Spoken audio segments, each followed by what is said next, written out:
سلام، با هم بریم یه کوکوی نخود فرنگی که گیاهی درست کنیم. موادی رو که برای این کوکو ما لازم داریم تخم مرغ، سیب زمینی هستش که پوست میگیریم، بعد آب پزش میکنیم، تره خالیه که ریز خوردش کردم و پیازچه هستش که بازم ریز خورد شده با نخود فرنگی و سیری که لازم داریم. آب ریختم جوش اومده، نخود فرنگی ها رو میریزم توش، بلانش میکنم، با کمی هم سرکه میریزم، تقریبا 3-4 دقیقه بجوشه. سیب زمینی هم اینجا آب و جوش آوردم، سیب زمینی هایی که پوست گرفتم داخلش میریزم، کمی نمک و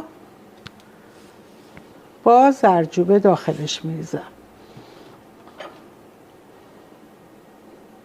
خب نخود سبزا تقریبا 5 دقیقه شد پخته شد، خالیش میکنیم، داخل آب یخ میریزیم. این باعث میشه که رنگش سبز بمونه. سیب زمینی هم در حال پختنه، یکم سرکه به سیب زمینی اضافه میکنیم.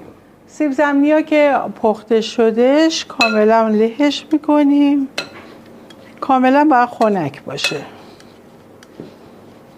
تخم مرغ رو کاملا هم میزنیم،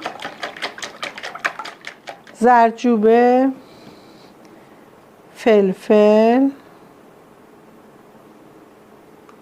نمک،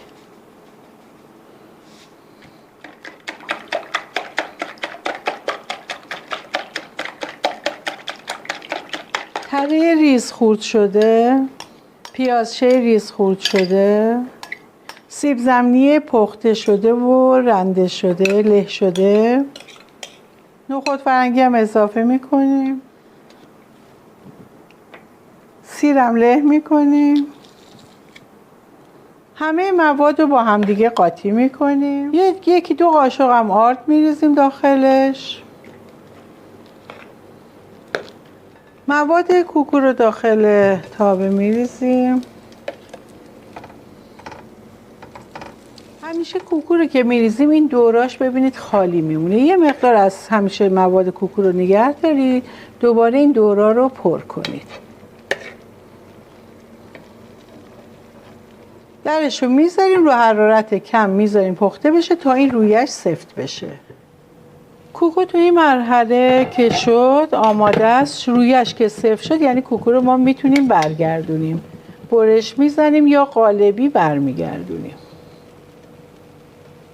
وقتی کوکو رو برش زدیم کمی روغن میریزیم، دوباره 5 دقیقه دیگه میذاریم وسطاش دوباره پخته بشه. خب بعدا درش رو برداشتم، کوکو رو برمیگردونیم.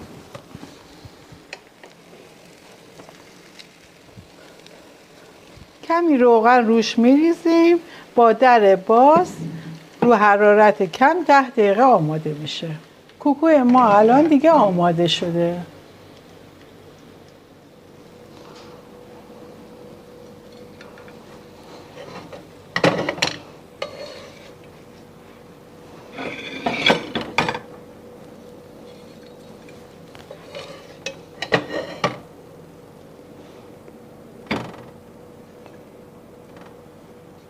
کوکوی نخود سبز ما که یه غذای گیاهی خوشمزه هستش آماده شده.